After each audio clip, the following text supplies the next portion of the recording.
Šiandien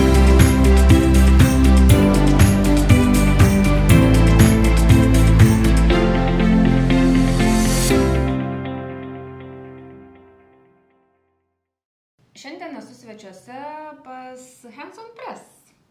Gabrielės ir Ingos duetas iš esmės man pirmiausiai siejasi su be abejo risografija, su daug rankų darbo ir daugybė pačių įvairiausių kūrybiškų idėjų. O kaip iš ties pačios jūs save galėtume pristatyti, tiem, kurie galbūt dar jūsų visiškai nežino, nėra apie jūs girdėję, kas yra Hands on Press?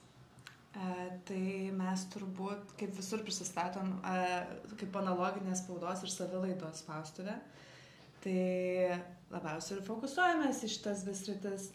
Analoginę spaudą gal įvardėjom taip abstrakčiau šiek tiek, bet iš esmės tai šilkografija, risografija, lino raižinių presiuką turim ir neturim skaitmeninės spaudos. Tai čia gal vienas iš tokių skiriamųjų bruožų mūsų spaustuvės, ko mes neturime, visai gerai apibrėžia, ką mes veikiame.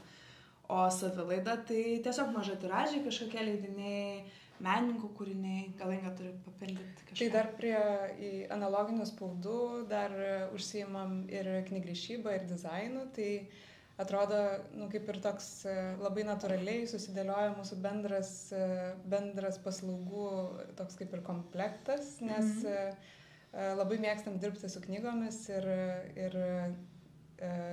galime ir knygą ir atspausdinti, ir rišti, ir paruošti dizainą, tai viskas taip ir lygiai apsijungia į knygos formatą, nors labai mėgstam ir atvirukus spausdinti ir daugybę kitų įvairiausių projektų. Tai nes aš ir pakankamai siaurai, man fokusas yra risografija, nes tokia Lietuvoje mažiau įprasta galbūt spauda, mažai kas daro tą, bet pasirodo duetas daug visokių dar aplinkui dalykų iš tiesų daro. Gal čia verta paminėti, kad ir aš ir Inga esam dizainerės ir iliustratorės pagal specialybės, tai kaip ir prasidėjo nuo to ir tada tokia tęstinumas ir ta natūraliai gavosi Hands on Press dėl to, kad darom tai, kas mums yra pačiom įdomu, kur mes turim kompetencijas ir tam darbė tos kompetencijos su kiekvienu projektu vis auga, kažkiek kinta, tobulėjam, tai bet pradžia yra dizainas ir iliustracija turbūt. O kaip atsitiko, kad tas duetas Ingos ir Gabrielės susijungė? Ir atsirado. Toks labai atsitiktinumas nutiko, nes mes su Gabrielė susipažinom į žurnalo dirbtuvėse, į žurnalą leidžia Kauno fotografijos galerija ir mes ten susipažinom, Gabrielė pasisiūlė mus pavežėti ir nuo tada mes susidraugavom. Nes mes su Julija Račiūnaitė tokį kūrybinį projektą kartu darėm ir neturėjom mašinos ir čia taip labai supuolė, labai smagi kompanija. Mano mamos mašina buvo laisva, tai kažkaip jo. Ir tos idėjos kažkaip labai kalbantis baruose ar kažkur tai tiesiog bendraujant, kažkaip tos idėjos labai ir sulipo. Jo, gal paaiškėjo, kad abi svajojom apie kažkokią tokią vietą ir retai, kad sutinki žmogų, kuris taip labai specifiškai ir ypatingai, kai kalba eina apie tokią nišą, kad taip sutaptų kažkokie poreikiai, norai ir aišku, kad tam tikri norai skirtingi, bet jie kažkaip labai puikiai susikomplektavo ir tapo tokiu vienu dariniu, kur vienas kito papildo. Tai čia planetos išsidėstė neblogai. Toks lyg ir atsitiktinumas Jo, ir tos idėjos mano galvoje visada būdavo tokios, kur maždaug, čia turbūt niekada tai neįsigyvendintų, bet kai atsirado Gabrielė, tai tapo taip labai realu. Jo, kažkaip dviese pasidarė įmanoma. Vienam žmogui galbūt būtų, man atrodo, vienam žmogui būtų neįmanoma padaryti kažkokio tokio pilno etatu, normaliai funkcionuojančio darinio, kuris užsiminėtų būtent rankų darbų ir būtent tokia specifinė niša. Tai atrodo, kad mūsų abiejų kompetencijos kažkaip, labai gerai susideda į tokį komplektą. Vienam žmogui tiek išmanyti turbūt būtų sudėtinga arba mokytis kažko drauge yra lengviau negu vienam. Tai, jo. Bet vis tiek gaunasi, jūs kaip ir sakot, iliustratorės, dizainerės, Bet yra irgi kažkoks pasidalinimas tarsi, kažkas iš jūsų, Inga, tarkim, vienokias veiklas labiau mėgsta iš toj bendroje veikloje, Gabrielė pati kažką daugiau kitko, ar daugiau tų panašių dalykų, ar labiau papildymas vienas kito? Kažkaip kaip kur, kadangi labai daug darom skirtingų dalykų, tai natūraliai atsiranda kažkoks pasiskirstimas, manau, tai Inga tikrai yra labiau, tiesiog labiau užsiima knygų dizainu, aš kažkiek to darau, bet tai tikrai nėra mano forte, o Inga tikrai labai, stipri knygų dizainerė, aš galbūt spaudoje ir visografinė spaudoje, galbūt aš jau atvažiavau su kažkokiam žiniom, bet šiuo metu Inga daro tos pačius dalykus ir aš darau tos pačius dalykus, ką Inga daro, bet yra projektų, su kuriais tiesiog reikia dirbti drauge, arba atsiranda kažkoks didelis projektas, kur ten viena atspausdina turėdama laiko, kita tada riša ten ar daro paspaudiminius darbus. Labai priklausomai nuo užimtumo, kompetencijų ir gal man tai knygrišyba turbūt man patinka, bet kai kurie procesai man tokie gal ne visai man patys įdomiausi, tuo tarpu atrodo, kad Ingai visai malonus, tai taip natūraliai turbūt. Taip, atrodo, kad mes darom viską abi, tarsi galim daryti ir kartu dirbam. Ir tas yra labai fainai, kad galim mokytis viena iš kitos, tai čia tokia geroji dalis, kad galim dalinti žiniomis ir tobulėti. O paminėjo Gabrielė, kad Ingai knygos labiausiai tarsi labiau patinka galbūt ir knygų leidyboje, knygų dizaine tikrai seniai jau girdimas vardas ir apdovanojimas ne vienas yra gautas. Pačiai iš esmės tas darbas turbūt labai patinka. Kas labiausiai patinka knygos kūrimo procese galbūt? Jo, šiaip net ir studijų metais labiausiai mėgau tas disciplinas, kurios būdavo susijęs su knygos forma ir netgi darydama kažkokius kitų disciplinų projektus stengdavausi juos pabaigti knygos formatu. Man iš tikrųjų labai patinka dirbti su knygomis, bet gal atrodo įdomiausia dalis tai galvoti apie struktūrą, žinant knygos turinį, susidėlioti pačią struktūrą, galvoti, kaip veiks medžiagos tarpusavį ir kokią galbūt emociją galima iššaukti, pasirinkus tam tikrą formatą, tam tikras medžiagas ir kažkiek kontroliuoti tai ir atliepti be abejo pačią idėją knygos, kad kai tai sulimpa ir knygos idėja ir tada medžiagos transliuoja tą pačią žinutę, tai labai tokia sėkmė būna, kartais nutinka taip, kad jaučiasi, jog viskas suveikia gerai. Nes tokių ir atrodo, kad labai daug niuansų, iš kurių ta visuma susideda. O šiaip, pavyzdžiui, irgi yra galbūt kažkokios taisyklės, kurių reikėtų laikytis, kuriant būtent knygos dizainą ar knygas? Aš taip net nežinau, aš manau, kad kiekvienas dizaineris, kiekvienas kūrėjas gal susigalvoja savo kažkokią tai sistemą taisyklių, nes tai yra kaip ir, aš vis tiek žiūriu tai kaip į kūrinį, kažkokį tai kūrinį, kuris aišku atitinka tam tikras taisyklės, kartais gali būti visiškai eksperimentas. Tai gal mano ta pagrindinė tokia taisyklė savo, kurios taip labai neįsivardinu, bet tikrai veikiu pagal tai, kad knyga atlieptų, kad turinys atlieptų formą, kad tai būtų vienas kitam padedantis dalykai ir tai transliuotųsi dar knygos nepaėmus į rankas, kad jaustųsi, kad palietus į rankas tos medžiagos atlieptų ir transliuotų knygos žinutę.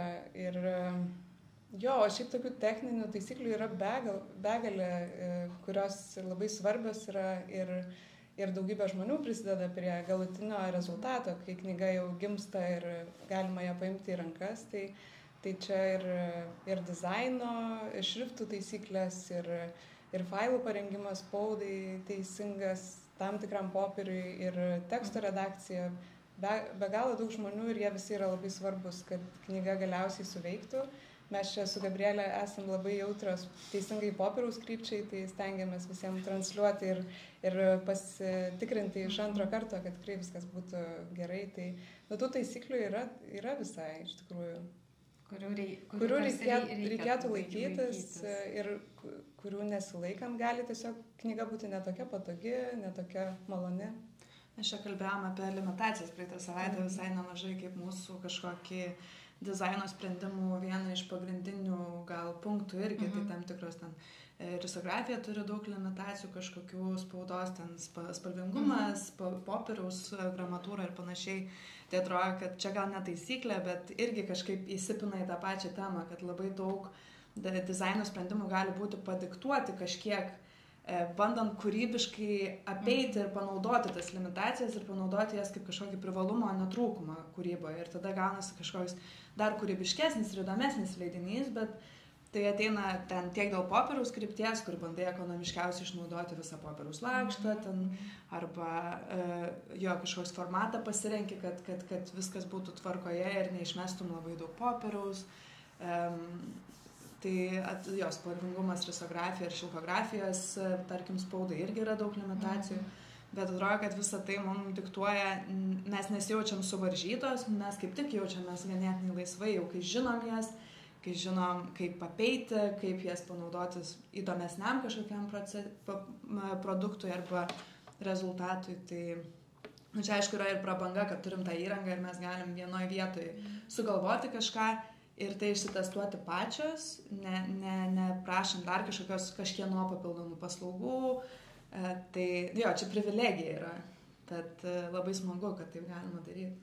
Bet šiaip man, pavyzdžiui, labai patiko ta mintis, kad jo yra apribojimai tam tikri, bet mes juos žiūrim tiesiog kaip apeiti tos apribojimus ir jo, vietoj to, kad susikoncentruotum, tai to negaliu, o čia, bet šitaip ne, tai tada aš galiu galbūt kitaip, taip ir taip, nes turbūt vis tiek gaunasi, kad dažniausiai tokie įdomiausi jų kūriniai ir gimsta iš to, kad tu kažkaip ne taip pagalvoji apie jį jo ir nesivadovavai tais suvaržymais. Taip, bet tas taisyklės žinoti kartais labai verta yra tam, kad tu galėtum jas sulaužyti, negu kad kažkaip nemokšiškai ten tiesiog kažkokį sprendimą priimti, tai labai tos žinios padeda. Iš tikrųjų, net ir tos žinios, kurios yra nesusijęs su mūsų spaustuviai turimom technikom, labai padeda kažkokių dalykų žinoti papildomai ir taip išspręsti paprasčiau problemą kartais. Jo, nes kartais yra projektų, kur mes negalim, tarkim, kažko daryti studijoje ir užsakome tą paslaugą, bet užsakyti paslaugą iš kitos spaustuvės pasidaro daug paprasčiau,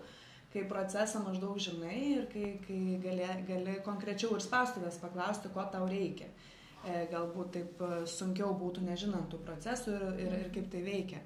O šiaip mes dažnai studijoje juokaujam, kad vienas iš naudingiausių dalykų, ką mes turim studijoje, iš įrangos prasme yra visokios malkutės, lentutės ir panašiai, kurios nuolatos yra naudojamos kažkokiam naujų procesų kūrybai arba tobulinimui senų procesų. Žodžiu, nuolatos būna kažkas prie malkos ar ten lentutės priklijuojama, padaroma, kad procesas vyktų greičiau, patogiau. Paskutinis čia turbūt tas kilamušio, kojinės kilamušio projektas. Galėsim parodyti, turime išradimą. Jo, tai atrodo, kad pas mus visa ta įranga yra tokia, kai kuri pusiau veikianti, ar ten veikianti kas antrą kartą, kai kuri veikianti, bet gendanti ir nepataisoma niekieno kito, tik mūsų pačių. Ir kažkaip mokomės, kaip su to mašinom, atrodo, kad tos spaudos mašinos ir paspaudiminių darbų mašinos tampa pilnaverčiais komandos nariais su savo kažkokiam pretenzijom ir charakteriais, su kuriais reikia irgi taip susitaikyti ir žinoti, jau einant prie tos mašinos, ko maždaug galima tikėtis ir kas gali nutikti ne pagal planą ir kaip tada reikėtų elgtis. Tai visai juokinga būna. Tai mūsų risografai netgi vardus turi. Tai vienas printeris yra vardu Sofija, o kitas Rapolas. Taip. Tai čia tokie charakteringiausi aparatai. O kodėl Sofija ir kodėl Rapolas? Yra kažkokia istorija? Šiaip jų raidelės modelių yra RP ir SF, tai kažkaip natūraliai bet iš tiesų labai tinka, nes Rapolas yra toks kažkaip, nu gal čia lyčių stereotipais dabar šnekėsiu šiek tiek, bet toks truputį ūkiškesnis, nežinau, vyriškesnis kažkoks. Sofija tokia gležnesnė truputį. Nors čia kažkaip nežinau, labai jau neteisingai ir netiškai pakalbėjau gal, bet jo, yra kažkokie charakterių skirtumai. Truputį tokio smagumo įneša į darbą. Jo. Kartais būna, reikia pasidaryti kažkaip, kad ta darbo diena būtų smagi. Ir jo, kai ir kalbat yra, kad ir knygos kūrybinis procesas, nu tikrai atrodo ir taip skamba, nu labai daug visą apimantis ir įtraukia nemažai žmonių, čia ne tik tarsi dizainas, bet ir dar įvairūs dalykai, kuriuos reikia sužiūrėti. Man aišku, irgi dar įdomu, kurioje vietoje kurioje vietoje atsiranda popieriaus pasirinkimas. Irgi, kai galvojam apie leidinį, apie knygą, tarkim, ar, tai čia visuma nuo pat pradžių, ar kažkurioje vietoje, nesufleruosiu tiesiog, kaip jum pačiom atrodo, kurioje vietoje atsiranda popierius, kai leidinį ruošia? Nuo pat pradžių šiaip apie jį pradedam galvoti, vien dėl to, kad dažnai būna, kad žmogus, kuris užklausia, paprašo dažniausiai kažkokios projekto įgyvenimo kainos ir jau skaičiuojant kainą, tu turi daugmaž įsivertinti, galbūt ne konkrečiai, kokį popierių naudosi, bet kažkokias ribas turi, kad pasižiūrėti ir į biudžetą turimą, ir kiek ten puslapių reikės, ir jeigu tas natūraliai ateina, ir jeigu daug puslapių, tai turbūt popierius gal plonesnis, čia gal tu papildyti daugiau gali. Jo, visiškai. Man irgi atrodo, kad būtų labai sudėtinga pagalvoti apie popierių vėliausiai, nes tada atrodo, kad jie neveikia kartu. O čia yra bendras darinys ir popierius yra irgi dizaino sprendimas, tai turi būti sprendimai priimami vienas paskui kitą ir tuomet viskas ir suveikia, nes galbūt parinkus vieną popierių, staiga pasidaro aišku, koks turėtų būti šalia jo ir viskas taip palaipsniui užsipildo. Turbūt niekad nepradedam nuo to, kad turim kažkokią labai gražaus popieriaus ir reikia panaudoti, bet kartais yra situacijos ir viena čia su Erikos turbūt knyga buvo, kur mes iš tiesų turim kažkokį ten popierių, kuris yra ir staiga paaiškėja, kad niekur nerandam ir paaiškėja, kad būtent tas popierius, kurį mes turim, ir yra tinkamiausias ten vienam ar kitam projektui. Bet tai turbūt niekada nebūna, man atrodo, kad dar niekada nebuvo, kad nuo popieriaus pradėtumėm, kad turim specifinį kažkokį. Bet pasitaiko ir taip, kad galim pritaikyti jau tai, ką specifiško turim studijoje kažkokiam labai specifiniam rezultatui ir labai puikiai tinka. Čia galim net ir parodyti Erikos Povilonytės knyga. Tai šitą knygą sudaro keli elementai. Vokas, dėžutė. Dėžutė yra atvirukas risografinės spaudos. Ir voko popierius yra... Mes iš tikrųjų jį gavom dovanų, tai yra mano vyro pusbrolis garaže rado iki lubų sukrautas krūva šito popieriaus. Labai kyla klausimų, kaip jis ten atsirado ir kodėl jo tiek daug buvo. Bet šitas popierius idealiai tiko idėjai, nes knyga vadinasi Gyvatės sapnas, o šitas popierius turi vandens ženklą, kuris primena tarsi gyvatės raštą. Ir čia yra tiesiog... pasisekė, visiškai fainai, kad turėjom tokį pasiūlymą, nes visi kiti variantai buvo kažkokie tarsi, neidealūs arba labai brangus. Ir šito projekto dar viena dalis yra tas vokas, kur čia irgi verta paminėti, kad tada, kai buvom su jumis pagrindinė pagrindė, mes tada ir pamatėm tuos popierius iš tiesų ir po to jis buvo ir naudojamas būtent šitam. Nes šitas popierius yra sudarytas, struktūra yra odos atraižų. Odos atraižų perdirbtas popierius ir tikrai tas jausmas yra tokia, tarsi liestum audinį, odą, tai šitai knygai idealiai tiko šitas popierius. Bet ne kasdien turbūt taip pasiseka viską į tą vieną vietą suklijuoti. Laimė, kad ne kasdien knygas daro.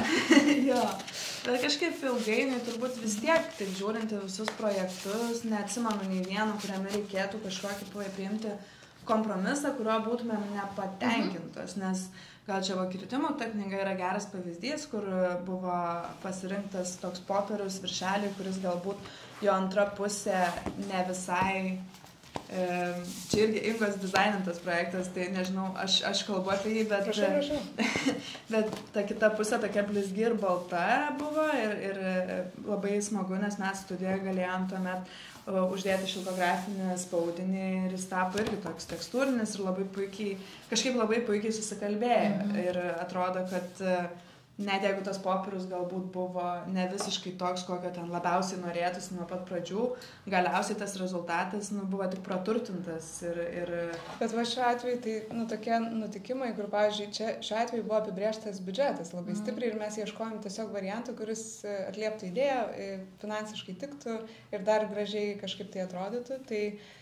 Ir atrodo, kartais tokie netikėti atradimai, jie labai atveria akis, nes kartais atrodo, kad labai lengva yra parinkti kažkokį žiauriai brangų popierių ir garantuotai knyga atrodys gražiai, nes popierius yra labai kokybiškas, tai ir ant jo guls kokybiškai labai spauda ir viskas bus gerai.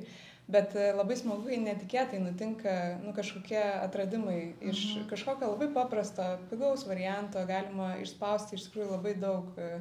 Tiesiog reikia atrasti galbūt kažkokį tai būdą. Tai man šitie toks gal šių metų ar praeitų metų toks pokytis, nes mano galvoje, gal aš anksčiau kažkaip galvodavau, kad reikia, va čia turi būti labai prabangus, kažkoks labai solidus popierius, o dabar atrodo, kad 100 kartų geriau yra atrasti kažką pigaus ir pasiekti tą patį efektą, išleidžiant mažiau pinigų. Aišku, mes vėlgi čia yra privalumas tas, kad mes tą šilkografiją galim daryti vietoje. Tai turbūt, kai kalba eina apie biudžeto apribojimus, dar kažką, mes tada galim kažkokius kompromisus priimti, nes mes darom tai pačios ir gal esam labiau suinteresuotos labai geru rezultatu ir tada atrodo, kad darysiu viską, kad tik tas rezultatas būtų gražus ir ypatingas kažkoks. Tai galbūt labai padeda, kad tu gali vietoje testuoti, daryti lėlę, žiūrėti, kaip bus ir turbūt, kad tą rezultatą galbūt pasiektum ir kitais būdais, bet pasieki greičiau ir gal truputį patogiau ir nereikia tų testinių spaudinių darytis labai daug, arba gali darytis, bet tu pats tai darai. Tai gali pagalvoti, atsistoti ir padaryti, o ne pagalvoti, nusiųsti užklausą, sužinoti kainą, siųsti failus ir ten pirmyn atgal siuntinėtis. Ir tokiu būdu tarsi tų kompromisų kainos atžvilgių nėra. Spaustuvė pasakė kainą, reiškia tokia kaina yra, bet pas mus tai kažkaip kitaip veikia dalykai vis tiek, nes jeigu idėja mums labai patinka ir matom projekto didelę vertę ir mums smagu prie jo dirbti, tai pritaikomės nuolaidas. Atrodo, kad tiesiog labai reikia padaryti gražiau, negu padaryti negražiau. Tai kartais ir to būna. Šiaip šitas gal irgi neblogas pavyzdys yra, čia toks įdomus projektas, kur viršelį klijavo, tai knyga yra apie tokį buriuotoją, Saulių, čia yra jo dienoraštis ir jis su bemotorių laivu realiai apiplaukė pasaulį, galima sakyti, beveik. Ir knygos blokas buvo spausdintas ne pas mus, mes čia inkliuzų darėm, šiek tiek priklijavom, bet pats gražumas buvo tas, kad viršelis buvo klijuotas ir šitas ten ant viršelio toks yra įspaudas. Visa tai buvo daryta pačios Sauliaus ir jo šeimos ir draugų. Ir mes turėjom, nežinau kiek... 16 žmonių. 16 žmonių studijoje. Ten 4 dienų dirbtuvės. Taip, ir buvo toks padarytas tokios kelios linijos, kur kažkas Saulius ten daro tą įspaudą, kažkas klijuoja drobeles, klijuoja juostelę, kažkas inkliuzus, kažkas lanksto. Ten nuo Sauliaus pusbrolių iki draugų, iki jo dukros draugų. Tai buvo tokia šventė ir toks labai įspūdingas projektas ir rezultatas irgi labai gražus ir vertingas atrodo. Tai toks labai bendras darbas. Labai bendras, taip. Taip. Ir šitas projektas toks tapo kaip ir pavyzdžių, kurio mes anksčiau nebuvom matę, kad galima ir taip veikti.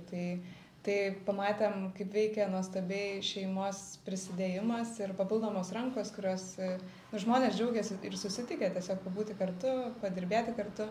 Tai karts nuo karto vis pasiūlom kitiems žmonėms, kurie nori ar pataupyti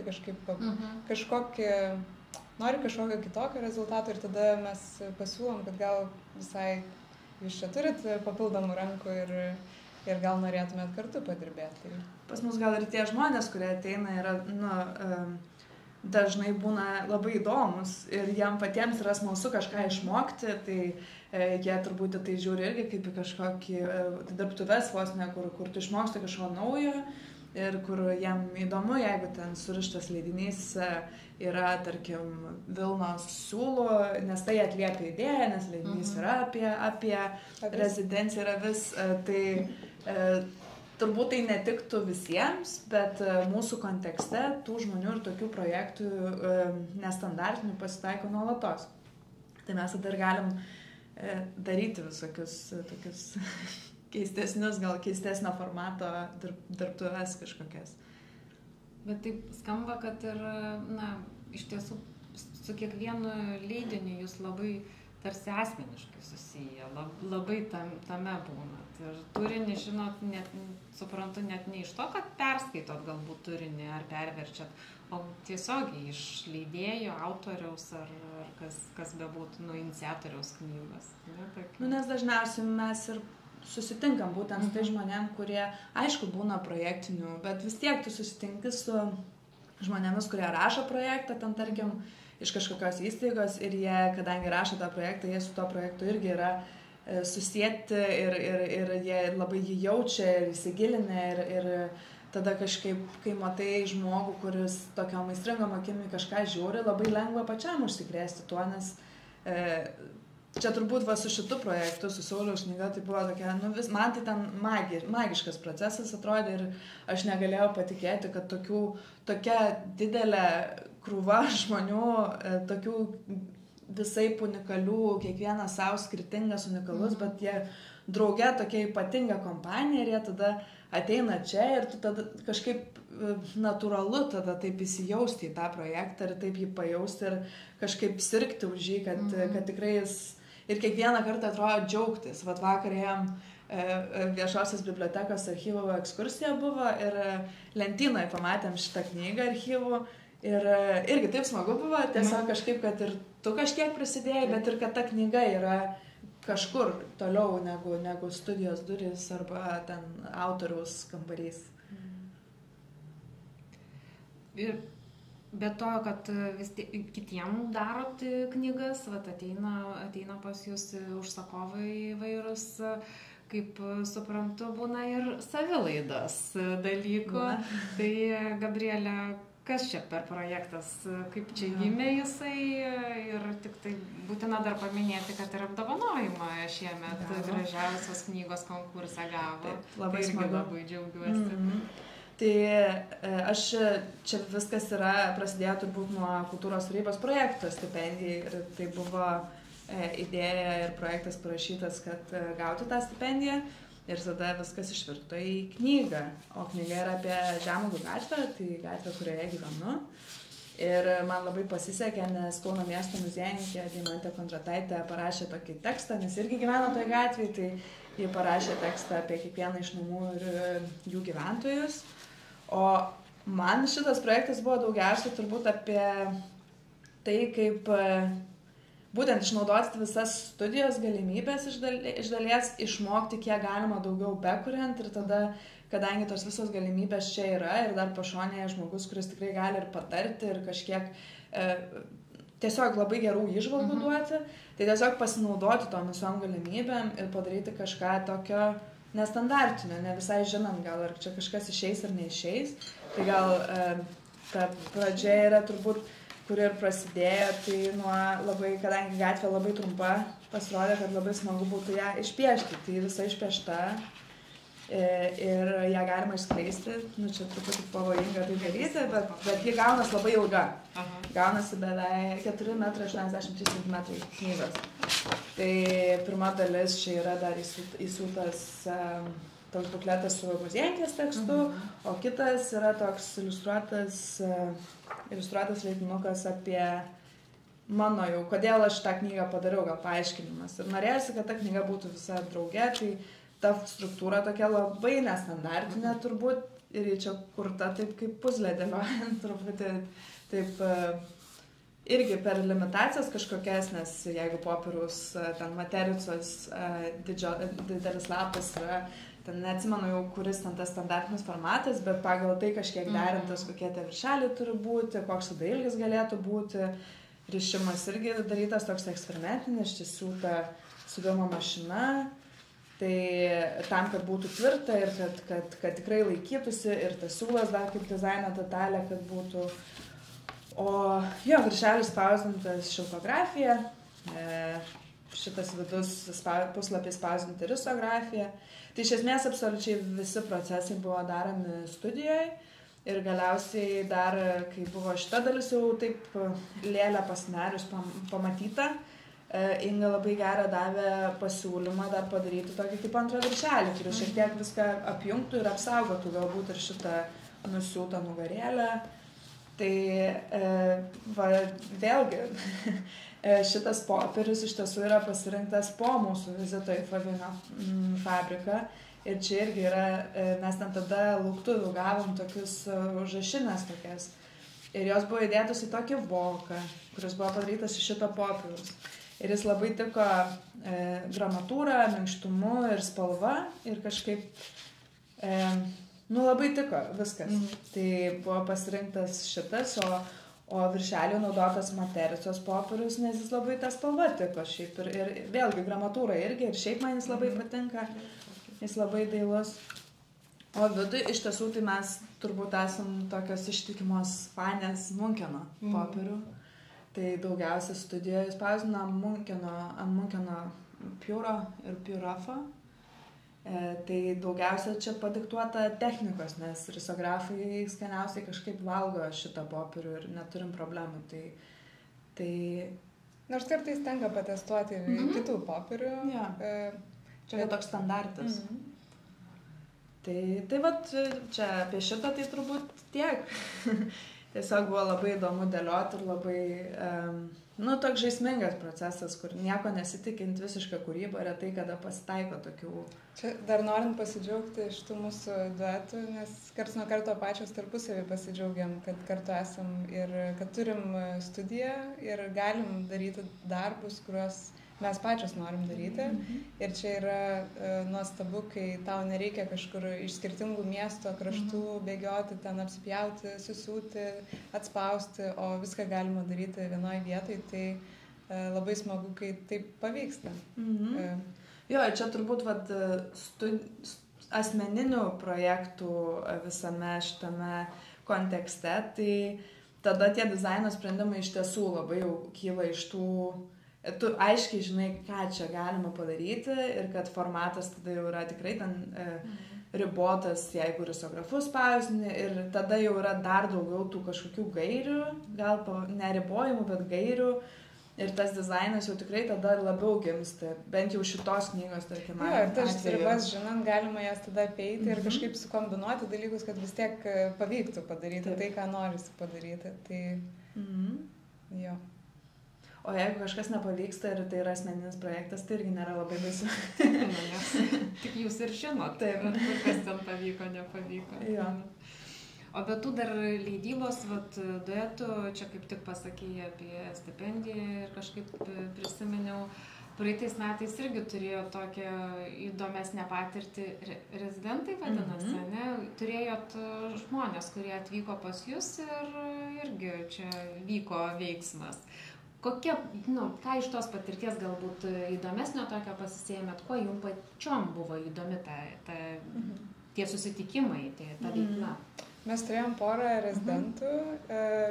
Laura Merendi yra dizainerė ir buvo atvykusi Julia Nascimento, jinai komikso menininkė. Ir jų abiejų praktikos tokios labai skirtingos. Tai mes jau kartu su Gabrielė buvom šitą pastebėję daug kartų, kad labai įdomu stebėti žmogų, kuris yra atvykęs iš kitos šalies, dirba darbą, kuris yra artimas mum pačiom.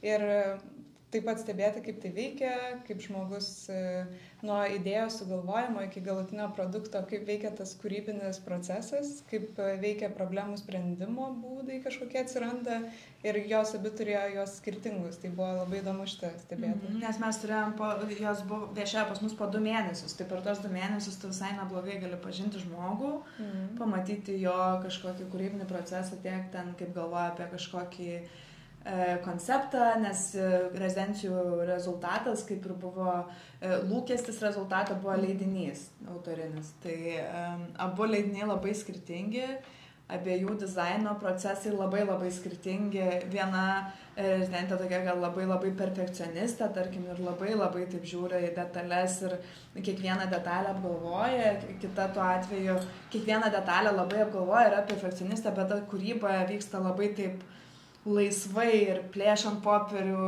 ir naudojant lipnią juostą kaip piešimo elementą ir labai žaismingi. Eksperimentai buvo įdomus, kurių gal mes iš tikrųjų irgi atrodo turim savo kažkokius procesus, žinom kaip veikia, ten turim savo stilistikas, kaip piešiam ir atrodo tu tarsi ir darai į tą patį, kažkiek paeksperimentuoji, bet šiuo atveju tai buvo tie eksperimentai tokie gal visai ir nematyti ir labai šviežus mums pačiom, įkvėpimo buvo. Labai įdomu buvo stebėti ir tikrai įkvėpė. Ir smagu, kai ir tas kitas žmogus kažkiek pakomentuoja tavo turimas galimybės ir naudojasi jom ir džiaugiasi ir galiausiai tie 2 leidiniai taip pat labai dailūs išėjo. Tai toks visiškai sėkmė, man atrodo, šitas projektas ir tikėkime, kad bus daugiau. Kartosiu, žodžiu, dar. Bandysim. Pagal galimybės tai bandysim tikrai. Aišku, dar vienas projektas, apie kurį privalau tiesiog paklausti, tai yra Ukrainos plakatų projektas. Irgi jau tas laikas, kuris laikas čia praėjo, metai, ne? Ir iš esmės jau kaip ir senokai, bet irgi su tuo projektu būtent laimėjote ir Antalio organizuotame konkurse, keliavot ir į fabriką popieriaus.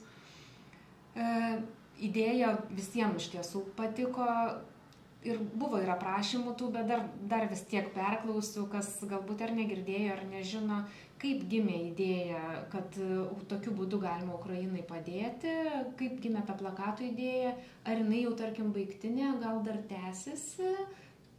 Taip, teoriškai turbūt dar tęsiasi plakatai, bet žinoma, kad žmonėm gal jau nebe taip aktualu, nes ta pozicijos išreiškimas jau visiems kaip ir jau visi labai tiksliai žino, kaip jie jaučiasi karo atžvilgiu ir dabar visas ta situacija yra kažkiek aiškesnė gal. Nes šiaip akcija pati prasidėjo pirmąją karo savaitę ir iš tiesų vasario 24 ir prasidėjo. Tai būtent tas plakatų idėja ir kilo mums kartu su Kaunu Pilnu kultūros, kad iš tikrųjų Gabrielė padarė pirmąjį plakatą ir nukeliavo į mitingą Vienybės aikštėj ir nuo to ta idėja pradėjo vystytis ir pradėjom spausdinti plakatus, kviesti menininkus, kurie norėtų prisidėti, nes ta bejėgiškumo pirma savaitė, kurį čia visi jautė ir dar daugiau laiko po to jautė ir žmonės įvairiais būdais bandė prisidėti, tai mes iš savo pusės, ką galim pasiūlyti, tai spaudą, idėjas ir burti iliustruotojus, tai tą ir stengiamės padaryti. Tai pati akcija sulaukė iki šiol 38, aš dabar bijau pameluoti, iki 40 autorių. Mes spausdinome po 10 plakatų kiekvieno menininko ir juos platinome ir buvo galima įsigyti tokiu būdu remiant Ukrainą, konkrečiai tai Blue Yellow fondą. Ir kadangi plakatai jau yra beveik kaip ir išsekę, liko vos keli, mes sugalvojom, kad taip norėtųsi ir toliau kažką sugalvoti ir tęsti, tai kilo kita idėja, kadangi studijoje mes turim daug įvairiausių popieriaus atraižų, tai pagaminom iš tų atraižų darbų planuoklį Ir tai, lygiai tuo pačiu principu kviečiam aukoti žmonės fondui Blue Yellow ir tokiu būdu gauti užrašų knygelę. Tai čia toks naujausias dalykas. Jo, čia gal tiesiog visa ta bendra idėja yra, kad kai nelabai kažkaip žinai, ką daryti, tai darai, ką gali, ką moki ir tada kažkas pasirodo gali ir gautis. Tai su ta akcija visai pasisekė surinkti kaip, tokiam nedideliam, sakyčiau, nedideliai kompanijai, tai nemažą pinigų sumą, dėl ko labai džiaugiamės. Taip pat tie visi plakatai nugulė nacionaliniam Mikalojaus Konstantino Čiurlionio muziejaus archyve. Tai labai smagu, kad tai yra suarchyvuota ir tai jau yra kaip ir saugoma, kaip kažkokia istorijos dalis, nes visi tie menininkai, jie atidavė tos darbus labai geranoriškai, ta prasme, kad jokių atlygių niekas čia neprašė, nei jie, nei mes, nei... Ir tai buvo tiesiog labai gražu iš tos pusės, kad tai buvo labai vieninga tokia akcija, kur Kaunas Pilnas kultūros redaktoriai naudoja savo resursus ir labai daug energijos išnaudoja, kad skleisti tą žinią ir platinti plakatus, jungti kitas spaustuvės prie šitos akcijos. Mes spausdinom, siuntėm, vežiojom į paštą, rašėm Instagramą žinutės, dar kažką, o autoriai kūrė. Tai kažkaip labai viskas taip, kaip laikrodis puikiai susidėliojo ir visa komanda atrodo, kad dirbo taip labai vieningai ir draugė, nes tikslas buvo labai aiškus. Tai... Čia dar apie tą paramą iš institucijų, tai Čiurlionio muziejus įsigijo visą kolekciją ir skyrė tam pinigus. Tai iš esmės jie paskyrė labai didelę pinigų sumą įsigydami plakatus į savo kolekciją, tai jie tokį būdą atrado, kaip jie galėtų paaukoti, nes tokia institucija kaip ir negali tiesiog pinigų siūsti į Blue Yellow fondą. Tai labai smagu, o šiaip tai buvo ir daugiau įvairių institucijų, kurios pirko plakatus kaip savo kolektyvo dovanoms arba atrasdavo būdų irgi kaip paremti nuo institucijų, nes aišku, kad didžiąją dalį žmonės išpirko tiesiog pavieniai žmonės plakatus.